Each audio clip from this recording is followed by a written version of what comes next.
After that crazy long day hiking, we got back to the room, rested a bit, and now we're out again for dinner. And we're going to the night market today where we're going to have lots of food. Right there, just about 100 meters down from our hotel, which is right behind us. You know, in most of the countries, you would have visited a particular place called as the Chinatown, and there we would be like, wow, look at all these lanterns. And today we're actually in one of those towns, in real life. This is the street that's most popular for food here in Zhangjiajie's Wulingyuan.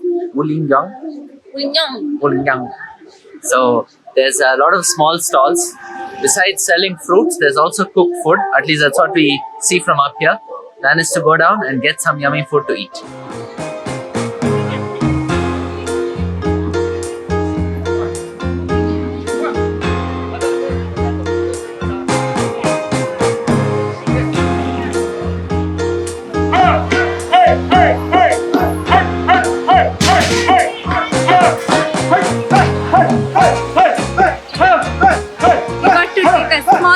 Of what they're doing right there.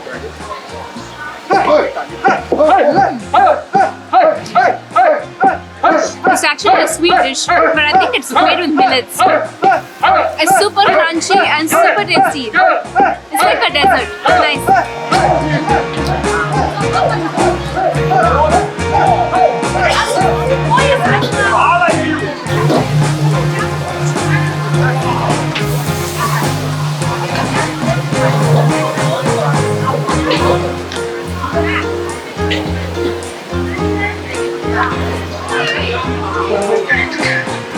Yeah.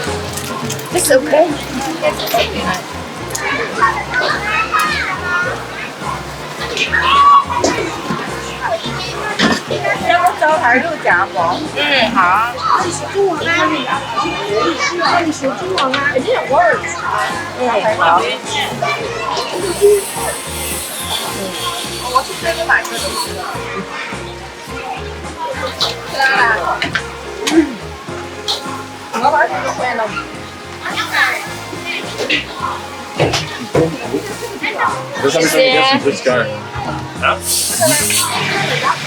So far, I think this is the crispiest burger we have found. This is Chinese hamburger. We have got the vegetarian version of it. So she took this really crispy bread, she cut it into half, chopped up a few vegetables, splashed some 3 to 4 sauces into it, mixed it so well. She had 2 types of noodles. One was a round spaghetti type of noodles and the other one was flat noodles. She mixed it all together and she put it into this bread.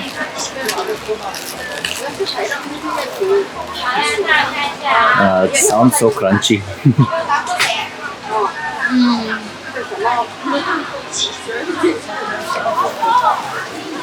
It's super messy to eat this, but it's totally worth it. The bread on top is super flaky and crunchy, and the veggies inside are really raw, which feels like a very raw salad. I think all the flavor of the burger comes from the 3 types of sauces we splash into it. It's very tangy, spicy, and also a little sweet at the same time. It's an amazing combination.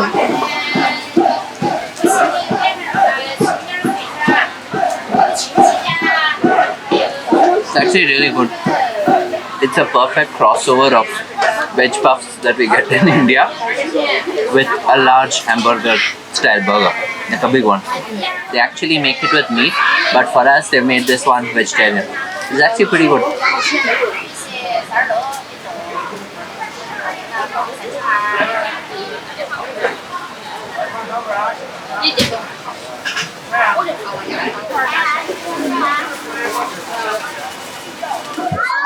This market does not just have food or fruits or vegetables and jewelry and souvenirs and whatnot.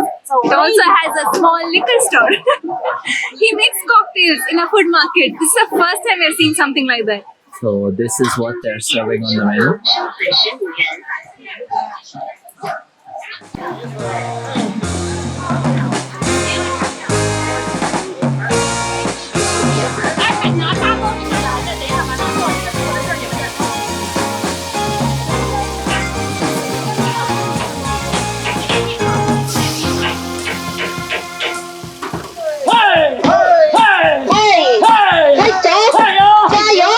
We just passed through another stall where 2 men were like banging something on the desk, and then I went and asked what it was, and they gave me this little try. And then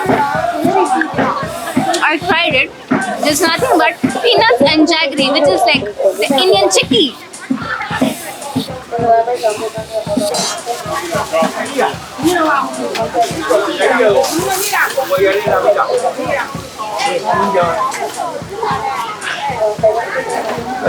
Bye-bye.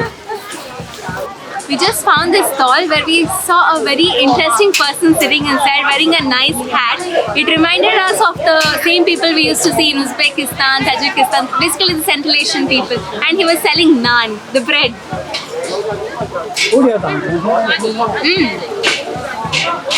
It's bread. It tastes exactly like the ones we used to have in Central Asian countries. Thick naan bread.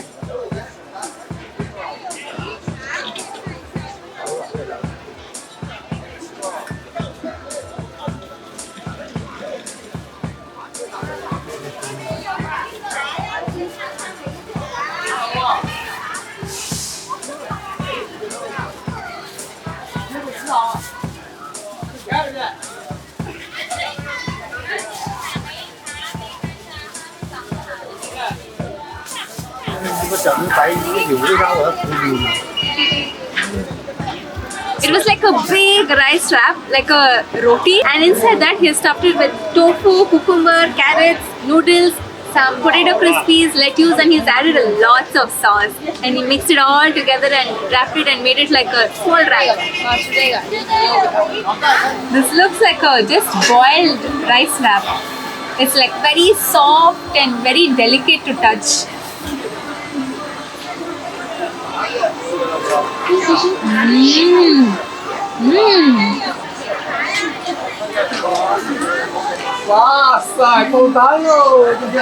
It's yummy. This is so weird. It's like having proper fried noodles, but this noodles is inside a rice wrap. So when you're biting it, you don't imagine you're eating noodles. You imagine you're eating like a wrap stuffed with little sauces. But Like a burrito. Like a burrito. But this is so cool, and the sauce he has used is super tangy and spicy and sweet at the same time. It's all mixed, so you can't even identify which flavor is hitting you when. It's just bursting in the mouth. This is amazing, and it's totally worth it. We paid what, 12 yuan for this. Too good. For anyone watching from Bangalore or from Karnataka, this feels a lot like kadubu.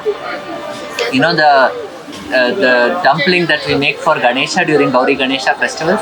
It feels exactly like that. It's just not deeply fried, the wrap, so it feels very soft and easy to bite into. But that sauce is really something else. It's got that kick.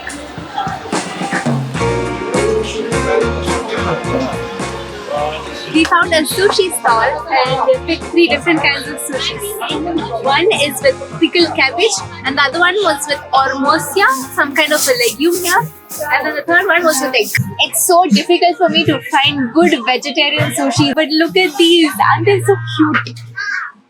He's even given soya sauce, and I don't know what this is yet. And this is wasabi. Navneet loves this so much. He puts just this much in his mouth and you can see him go crazy. Sushi is one of my favorite food. And every time I tell Navneet I want to have sushi, Navneet is like, come, let's go to Japan. Really? He just brought us something to drink. Shishi, What is it? please have a taste.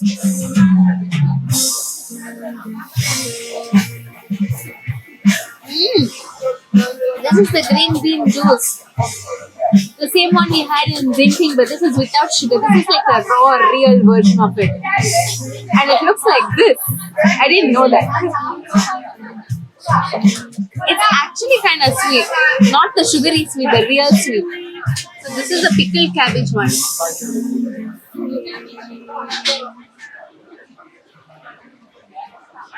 Just the way you wanted it? I think the entire taste is coming just from the cabbage, the pickled cabbage. It's so strong, it gives that kick, and that gets utilized with the rice in it. So it's like me having curd rice with pickle back home, but the drier version of it. I like it very much.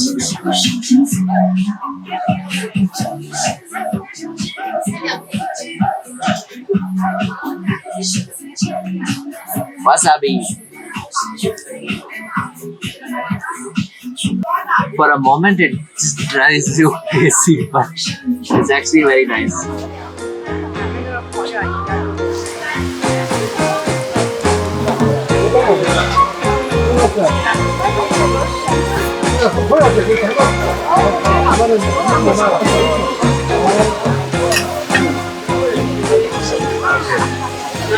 We have got something called as the peanut flavored tofu. It's basically very soft, nicely baked tofu, which is coated with their special spice, which I don't know what, and they've sprinkled some spring onions on it. Look at that.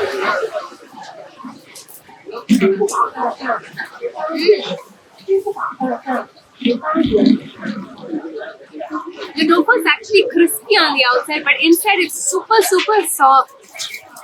And the spring onions on top is giving it a nice kick, and the chili powder which is sprinkled on top. I don't think it's just chili powder, it's mixed with peanuts and some other spices. It's absolutely tasty. The flavor reminds me of the masala lace packet we get back home in India, the blue color one. By far, this was one of my favorite night food markets in the world. It had a lot of varieties starting from starters, main course, steaks, even they had alcoholic drinks, ice creams, souvenirs and whatnot. But the best part is we were so apprehensive that we might not get vegetarian food, but here there's actually so much, and I'd say Chinese food in China is definitely so much more fun than what we've experienced back home. I mean, those are great too, they're very Indianized, but this one is the raw and real version. Before coming to China, everybody was like, you might not get any vegetarian food here, how will you even survive? And we were worried and we were like, okay fine, it's okay, we'll have one meal a day. But after coming here, we're having 3 to 4 meals every single day. We're getting fat again. It's super tasty. Thanks to the hike though, we are able to offset that a little bit. And this was a fun experience. So after this, we head back to the room, get some rest. And tomorrow we have to move back to Zhangjiajie city. And the plan is to head further northwestward to a new city.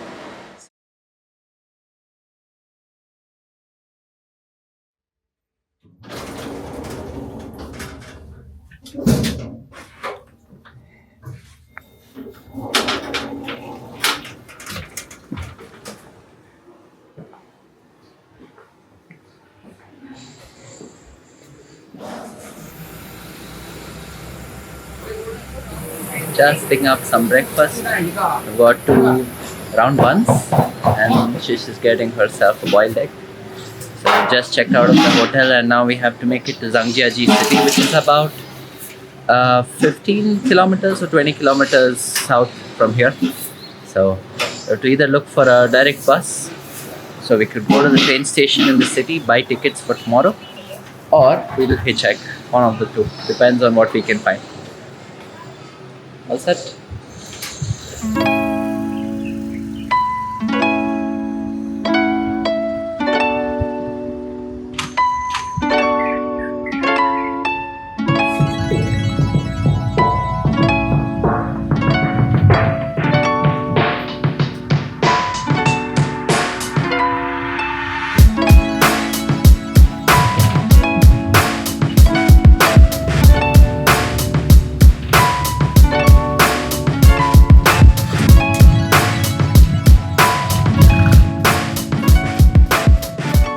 And we've just gotten off the bus. We are now at the train station. There's one thing we observed though, even ordinary public buses like this have a very hefty ticket price when it comes to moving around short distances. Like we traveled probably about 15 or 20 kilometers and the cost for this journey for one person is about 150 rupees or $2 on a public bus. I generally find that a lot more expensive than most other countries that we've been to.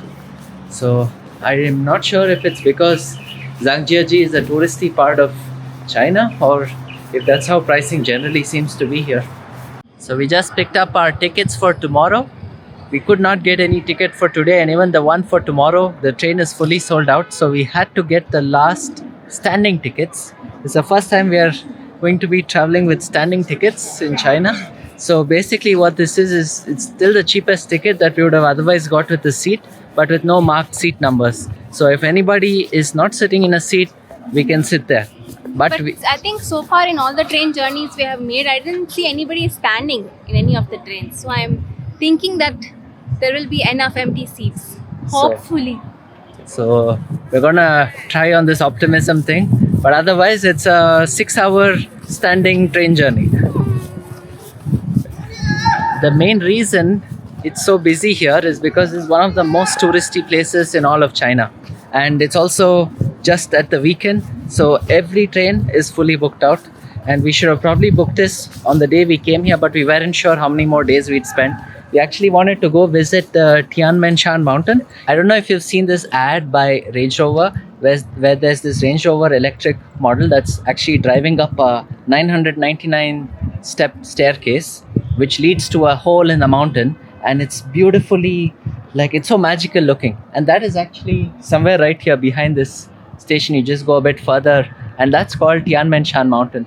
We really wanted to go and see this mountain because in all the pictures you have seen, there's this nice cloud coming out of that hole and everything looks so magical when you're there. But there were two things which put us off from doing it. One was the extremely expensive ticket. It costs us 3,500 just for one person for a day there to go. And then the second one was the weather. It is too sunny and hazy right now, and I'm sure there won't be any clouds at the top of the mountain. That's true.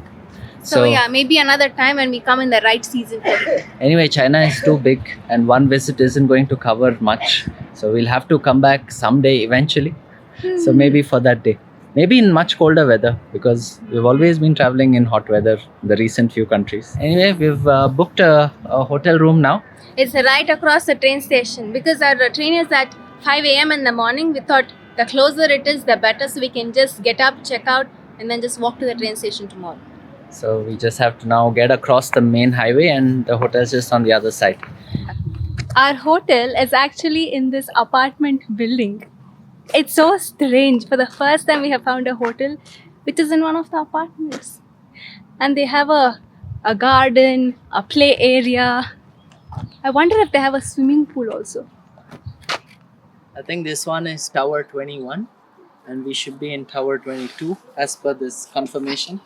It's super strange to be entering like a residential complex to check into a tourist hotel room.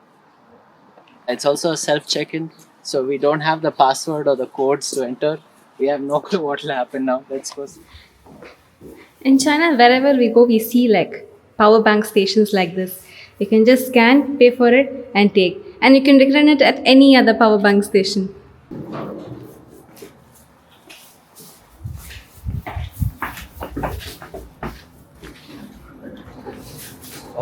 So you see, in China, they don't have the number 14 on the elevator. Do you know why? Why? So this is our room for tonight. It's a pretty tiny room. Not what we saw in the pictures. But I guess it'll do for the night, considering how close we are to the train station. There's not much space to walk around here. We have a TV. And then we have to pay 10 yuan more for the AC to work.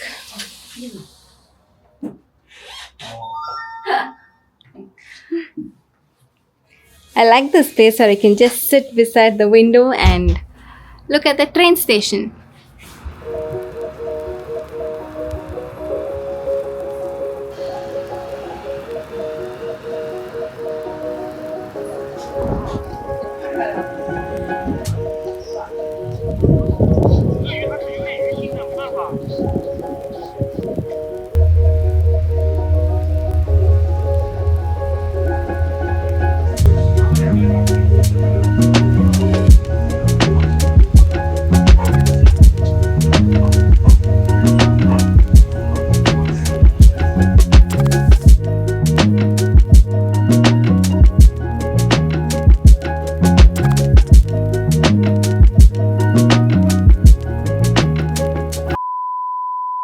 how he reacts to it when he eats it. Sometimes I'll be like, now you just stick a little bit. I want to see your expression. Wasabi. There you go. For a moment, it drives you crazy, but it's actually very nice.